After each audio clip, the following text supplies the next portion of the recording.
The first century church centered around, most of all, the preaching of the Bible as the absolute infallible Word of God. If you read the book of Acts, for example, you find a tremendous emphasis on content. It wasn't religious, as 20th century man thinks are religious, of something, just what I would call in the area of non-reason. It really was down into the area of content. It had to do with Christ rose from the dead in space and time.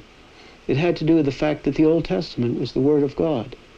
And what these people really believed was in the truth of this, not the religiousness of it, and not even basically the religious experience of it, but the truth of it.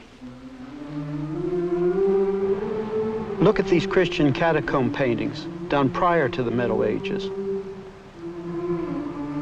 Even if simply portrayed, these are real people living in a real world.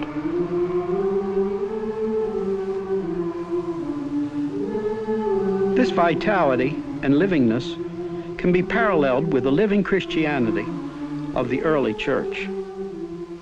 But gradually, there was a change from the early Christianity. There was also a change in art. These are no longer real people, but symbols. There was a contrast to the early Christian art. By the 6th century, the last vestiges of modern realism were abandoned, says Michael Gough, in The Origins of Christian Art.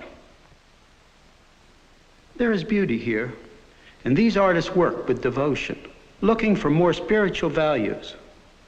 But in doing so, their art changed. This came to its climax in the 9th to the 11th centuries,